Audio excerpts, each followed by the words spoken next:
Hello प्यारे दोस्तों, good evening. कैसे हैं आप लोग? उम्मीद करता हूं आप लोग अच्छे होंगे, स्वस्थ होंगे और मस्त होंगे और अपनी पढ़ाई जम के कर रहे होंगे। प्यारे साथियों, आज हम लोग पढ़ने वाले हैं क्लास 12 हिस्ट्री के चैप्टर नंबर 4 का संपूर्ण एमसीक्यू क्वेश्चन। प्यारे साथियों, इसी में हम देखेंगे कि पिछले साल के बोर्ड एग्जाम में इस चैप्टर से जितना भी एमसीक्यू क्वेश्चन पूछा गया है वो सारे क्वेश्चन इस चैप्टर में हम लाए हैं। तो चलिए प्यारे साथियों, बिना टाइम वेस्ट किए डायरेक्ट क्वेश्चन आंसर पर चलते हैं। तो देखिए क्वेश्चन नंबर 1 क्या बोल रहे कि वासुदेव कृष्ण किस वंश के थे। ये क्वेश्चन प्यारे बच्चों आपके मोस्ट वीवीआई इंपॉर्टेंट क्वेश्चन है।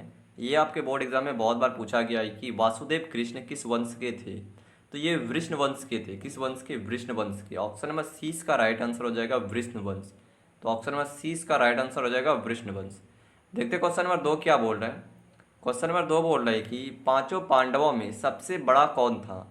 तो पांचों पांडवों में प्यारे बच्चों तो सबसे बड़ा कौन था? तो युधिष्ठिर था। कौन था? युधिष्ठिर। ऑप्शन नंबर सी इसका राइट आंसर हो जाएगा युधिष्ठिर। प्यारे बच्चों आपके बोर्ड एग्जाम में ये अर्जुन की माता का नाम भी बहुत बार पूछा गया है। तो अर्जुन की माता का नाम क्या हो जाएगा?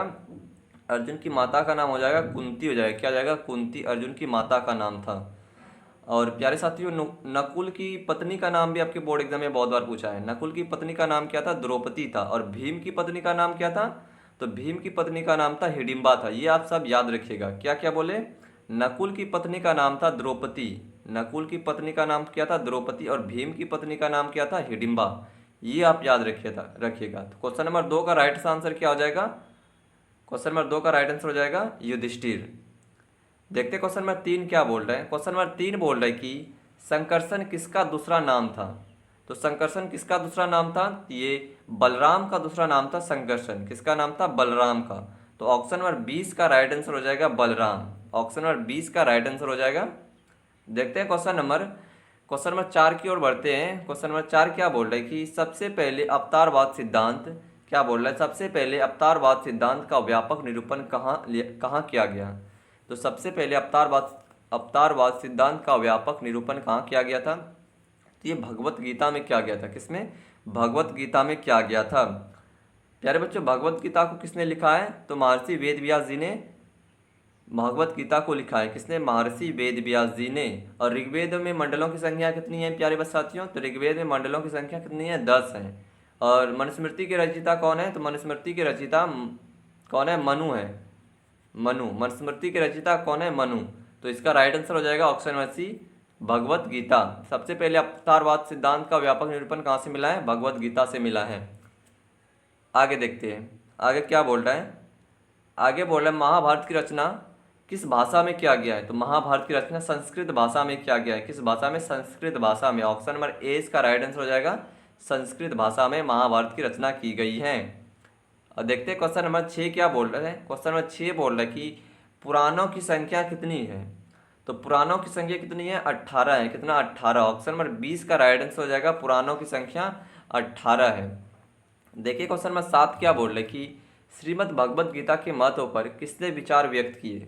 तो श्रीमद् भगवद गीता पर किसने विचार व्यक्त किए थे? तो महात्मा गांधी ने भी किए थे, विवेकानंद ने भी किए थे, बाल गंगाधर तिलक। तो इसका राइट आंसर हो जाएगा ऑप्शन नंबर डी इनमें से सभी। देखते क्वेश्चन नंबर 8 क्या बोल रहे कि मनुस्मृति के रचयिता थे। तो कौन थे मनुस्मृति के रचयिता? ये हमने अभी आपको बता दिया। मनुस्मृति के रचयिता कौन थे? मनु थे। ऑप्शन नंबर सी का राइट आंसर हो जाएगा मनु।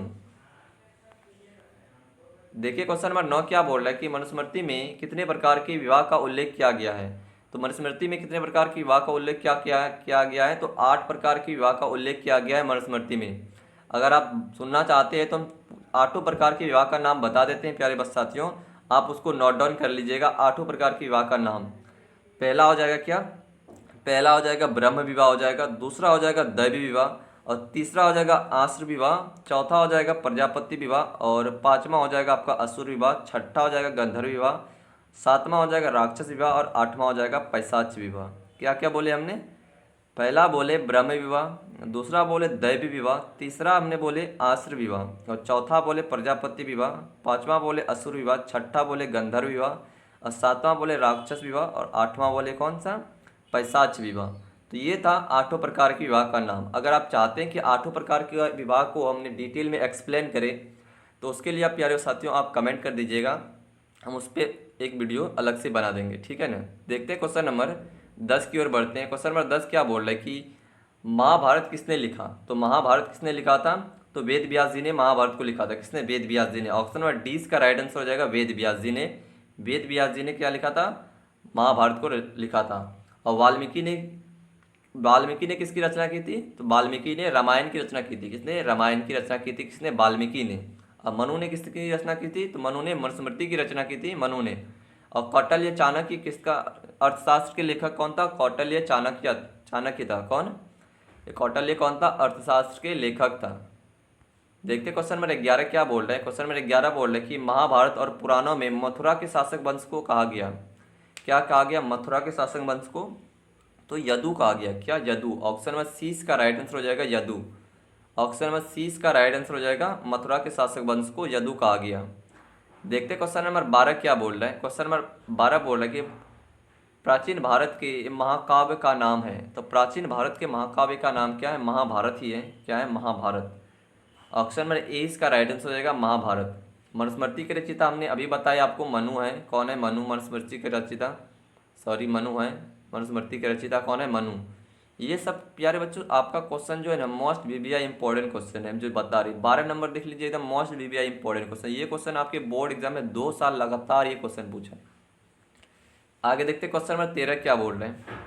क्वेश्चन नंबर 13 बोल रहे हैं कि रामायण की रचना किसने की। तो रामायण की रचना किसने की, ये क्वेश्चन हमने अभी आपको बताए। रामायण की रचना किसने की है? तो रामायण की रचना वाल्मीकि ने की है। किसने? वाल्मीकि ने रामायण की रचना की। ऑप्शन नंबर ए इसका राइट आंसर हो जाएगा, वाल्मीकि जी ने रामायण की रचना की थी। और वेद व्यास जी ने महाभारत की रचना की थी, ये भी बता दिया आपको। मनु ने किसकी रचना की थी? तो मनु ने किसकी रचना की थी? मनुस्मृति की रचना किसने की थी? मनु ने की थी। तो ये सारे क्वेश्चन जो है ना आप नोट डाउन करते हुए चलिएगा। देखिए क्वेश्चन नंबर 14 क्या बोल रहे हैं। दुर्योधन की माँ कौन थी? तो दुर्योधन की माँ कौन थी? गंधारी थी। कौन थी? गंधारी थी दुर्योधन की माँ। कौन थी? गंधारी। ऑप्शन नंबर ए इसका राइट आंसर हो जाएगा, गंधारी। और अर्जुन की माता का नाम क्या? कुंती किसका माता का नाम था? अर्जुन की माता का नाम क्या था? अर्जुन की माता का नाम क्या था? कुंती था। तो इसका राइट आंसर दुर्योधन की माता कौन थी? तो ये इसका राइट आंसर हो जाएगा option number A, Gandhari. Option number A इसका राइट आंसर हो जाएगा। देखते क्वेश्चन नंबर 15 की ओर बढ़ते हैं। क्वेश्चन नंबर 15 बोल रहा है कि दुर्योधन की ओर से कौरव पांडव युद्ध में शामिल थे। कौन थे दुर्योधन की ओर से कौरव और पांडव युद्ध में शामिल? तो ये भीम थे। कौन थे? भीम। ऑप्शन नंबर डी इसका राइट आंसर हो जाएगा, भीम। आगे देखते हैं क्वेश्चन नंबर 16 क्या 16 बोल रहा है कि भीम की पत्नी का नाम क्या था। तो भीम की पत्नी का नाम था हिडिंबा था। क्या था? हिडिंबा। ऑप्शन नंबर सी इसका राइट आंसर हो जाएगा, हिडिंबा। भीम की पत्नी का नाम क्या था? हिडिंबा था। और नकुल की माता का नाम क्या था? तो ये द्रौपदी था। क्या द्रौपदी किसकी माता का नाम था? तो ये नकुल की माता का नाम था। आगे देखते क्वेश्चन नंबर 16 का राइट आंसर हो जाएगा ऑप्शन नंबर सी, हिडिंबा। देखते क्वेश्चन नंबर 17 क्या बोल रहे हैं। क्वेश्चन नंबर 17 बोल रहे हैं गांडीव क्या था? गांडीव क्या था? अर्जुन का क्या था? अर्जुन का धनुष था। गांडीव क्या था? अर्जुन का धनुष। ऑप्शन नंबर सी का राइट आंसर हो जाएगा, अर्जुन का धनुष था गांडीव। क्वेश्चन नंबर 17 का ऑप्शन नंबर सी का राइट आंसर हो जाएगा। देखते हैं क्वेश्चन नंबर 18 क्या बोल रहे हैं। क्वेश्चन नंबर 18 बोल रहे हैं कि युद्ध भूमि में अर्जुन के सामने की सेना में कौन था। तो युद्ध भूमि में अर्जुन के सामने की सेना में कौन था? तो ये द्रोणाचार्य भी था, भीष्म पितामह भी था, दुर्योधन भी था। तो इसका राइट आंसर हो जाएगा ऑप्शन नंबर डी, इनमें से सभी। देखते हैं क्वेश्चन नंबर 19 की ओर बढ़ते हैं। हाँ, ये क्वेश्चन प्यारे बच्चों आपका मोस्ट वीवीआई इंपॉर्टेंट क्वेश्चन है, इसको आप रट लीजिएगा। देखिएगा इस साल के एग्जाम में ये आपको जरूर देखने को मिलेगा कि गीता में उपदेश दिया है। तो किसने दिया है गीता में उपदेश? कर्म करो, भविष्य की चिंता मत करो, ये भी दिया है गीता में उपदेश। कर्म फल हमारे हाथ में नहीं, ये भी दिया है। तो इसका राइट आंसर हो जाएगा उपरोक्त सभी, ऑप्शन नंबर डी। ये क्वेश्चन आपके बोर्ड एग्जाम में बहुत बार पूछा है कि गीता में उपदेश दिया है, तो ये सारे चीज़ का गीता में उपदेश दिया है। कर्म करो, भविष्य की चिंता मत करो, कर्म फल हमारे हाथ में नहीं, ये सारे चीज़ का उपदेश दिया है हमारे गीता में। देखते क्वेश्चन नंबर 20 क्या बोल रहा है। क्वेश्चन नंबर 20 बोल रहा है कि गोत्र किसका सूचक है। तो गोत्र जो है प्रत्येक उपजाति के सामान्य पूर्वज का सूचक है। क्या है? गोत्र प्रत्येक उपजाति के सामान्य पूर्वज का सूचक है। तो ऑप्शन नंबर ए इसका राइट आंसर हो जाएगा। देखते क्वेश्चन नंबर 21 क्या बोल रहे कि अर्जुन किसके शिष्य थे। तो अर्जुन किसके शिष्य थे? ये द्रोणाचार्य के शिष्य थे। अर्जुन किसके? द्रोणाचार्य के। ऑप्शन नंबर सी इसका राइट आंसर हो जाएगा, द्रोणाचार्य के शिष्य कौन थे? तो ये अर्जुन थे। देखते क्वेश्चन नंबर 22 क्या बोल रहा है, एक सेकेंड रुक जाइए। क्वेश्चन नंबर 22 बोल रहा है कि निम्न में से किस संत ने गीता पर टीका मराठी में लिखा है? तो किस संत ने गीता गीता पर टीका मराठी में लिखा है? ये भी क्वेश्चन आपका मोस्ट बीबीआई इंपॉर्टेंट क्वेश्चन है, तो इसको आप नोट कर लीजिए कि बोल रहा है निम्न में से किस संत ने गीता पर टीका मराठी में लिखा है? तो ये मानेश्वर ने लिखा है। किसने? मानेश्वर ने। ऑप्शन नंबर डी इसका राइट आंसर हो जाएगा मानेश्वर। अगर प्यारे दोस्तों, अगर आप चाहते हैं कि इस चैप्टर का सिर्फ वो सारे इंपॉर्टेंट क्वेश्चन एक साथ वीडियो बने जो कि आपके बोर्ड एग्जाम में पिछले साल से जितने भी इस चैप्टर से क्वेश्चन बना है, तो आप कमेंट सेक्शन खुला है, वहाँ पे कमेंट कर दीजिएगा कि सिर्फ इम्पॉर्टेंट क्वेश्चन लाया जाए, तो हम उसके पर एक वीडियो ज़रूर लाएंगे। देखते क्वेश्चन नंबर 23 की ओर बढ़ते हैं। क्या बोल रहा है कि छत्र शब्द का साहित्य अर्थ है? तो छत्र शब्द का साहित्य अर्थ क्या है? राज्य या क्षेत्र पर अधिकार होना, यही था छत्र शब्द का साहित्य अर्थ। तो ऑप्शन नंबर डी इसका राइट आंसर हो जाएगा राज्य या क्षेत्र पर अधिकार होना। तो ऑप्शन नंबर डी इसका राइट आंसर हो जाएगा। देखिए क्वेश्चन नंबर 24 क्या बोल रहे हैं कि अम्बा अम्बालिका किसकी पत्नी थी? तो अम्बा अम्बालिका किसकी पत्नी थी? तो विचित्र वीर्य की पत्नी थी। किसकी? विचित्र वीर्य की। ऑप्शन नंबर 20 का राइट आंसर हो जाएगा विचित्र वीर्य की पत्नी थी अम्बा अम्बालिका। कौन थी? विचित्र वीर्य की पत्नी थी अम्बा अम्बालिका। देखते क्वेश्चन नंबर 25 क्या बोल रहे हैं कि एक सेकेंड रुक जाइए। 25 बोल रहा है घटोत्कच किसका पुत्र था? तो घटोत्कच किसका पुत्र था? तो ये भीम का पुत्र था घटोत्कच। किसका था? भीम का। ऑप्शन नंबर डी इसका राइट आंसर हो जाएगा भीम के पुत्र का नाम क्या था? घटोत्कच। देखते क्वेश्चन नंबर 26 की ओर बढ़ते हैं। क्वेश्चन नंबर 26 देखिए आपका मोस्ट वीबीआई इंपॉर्टेंट क्वेश्चन है। ये भी क्वेश्चन आपके बोर्ड एग्जाम में बहुत बार पूछा गया है कि गंगा पुत्र किसे कहा गया? तो गंगा पुत्र किसे कहा गया? तो ये भीम को गंगा पुत्र कहा गया। किसको? भीम को। ऑप्शन में सी इसका राइट आंसर हो जाएगा भीम को जो है गंगा पुत्र कहा गया। ये क्वेश्चन आपके बोर्ड एग्जाम में बहुत बार पूछा गया है। देखते हैं क्वेश्चन नंबर 27 क्या बोल रहे कि कर्ण की माँ कौन थी? तो कर्ण की माँ कौन थी? तो ये कुंती थी। कौन थी? कुंती कर्ण की माँ थी। कौन थी? कुंती। ऑप्शन नंबर ए इसका राइट आंसर हो जाएगा कुंती जो है कर्ण की माँ थी। देखते क्वेश्चन नंबर 28 कि मानव जीवन के संपूर्ण जीवन को कितने आश्रमों में बांटा गया है? ये क्वेश्चन आपके बोर्ड एग्जाम में बहुत बार पूछा गया है कि मानव जीवन के संपूर्ण जीवन को कितने आश्रमों में बांटा गया है? तो ये 4 आश्रमों में बांटा गया। ऑप्शन नंबर सी इसका राइट आंसर हो जाएगा 4 आश्रमों में बांटा गया है। आगे बढ़ते क्वेश्चन नंबर 30 की ओर। क्या बोल रहा है द्रौपदी किसकी पत्नी थी? तो द्रौपदी जो है ये अर्जुन का भी पत्नी था, भीम का भी पत्नी था और नकुल का भी पत्नी था। तो इसका राइट आंसर हो जाएगा ऑप्शन नंबर डी इनमें से सभी। आगे बढ़ते हैं क्वेश्चन नंबर 31 की ओर। 31 बोल रहे हैं कि अभिमन्यु किसका पुत्र था? तो अभिमन्यु जो है ये अर्जुन का पुत्र था। किसका? अर्जुन का। तो ऑप्शन नंबर ए इसका राइट आंसर हो जाएगा अर्जुन। आगे देखते क्वेश्चन नंबर 32 क्या बोल रहा है कि स्तूप का संबंध किस धर्म से था? तो स्तूप का संबंध जो है ये बौद्ध धर्म से था। किससे? बौद्ध धर्म से। ऑप्शन नंबर ए इसका राइट आंसर हो जाएगा बौद्ध धर्म से स्तूप का संबंध था। आगे देखते हैं।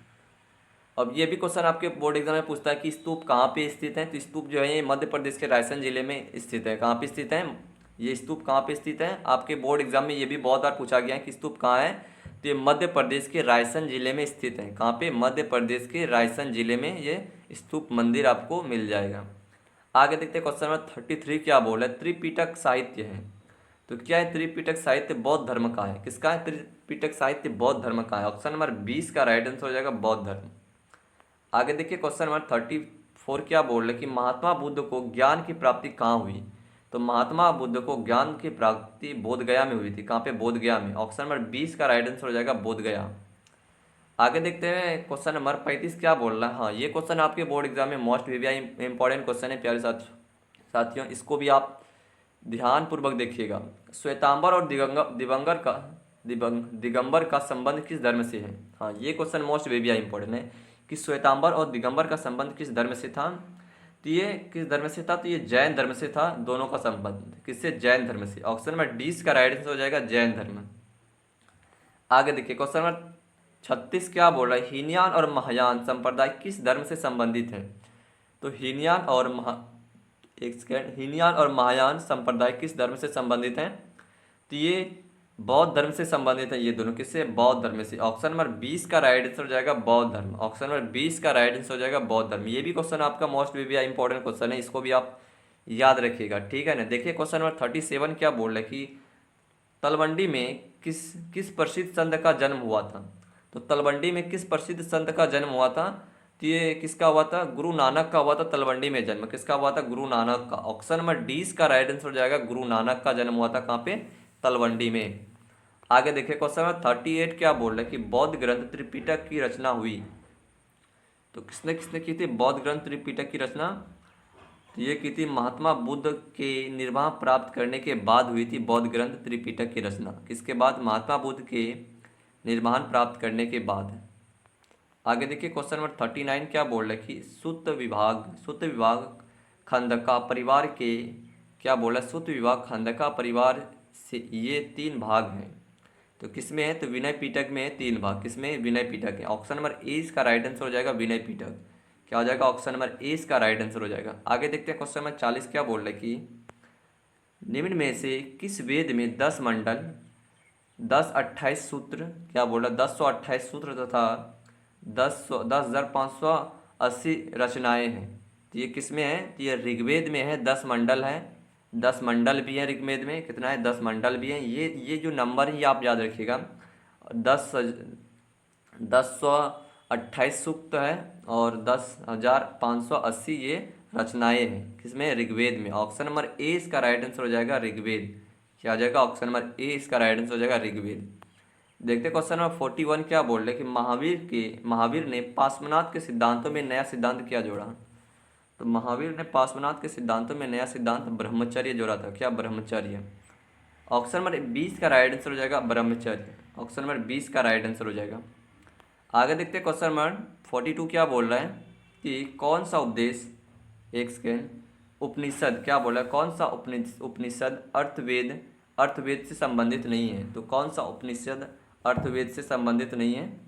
तो ये जो है श्वेताम्बर उपनिषद, ये जो है उपनिषद से संबंधित नहीं है। किससे? श्वेतास्तर। ऑप्शन नंबर डी इसका राइट आंसर हो जाएगा। क्या हो जाएगा? Option number D.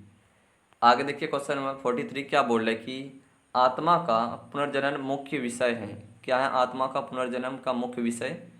तो इसका राइट आंसर हो जाएगा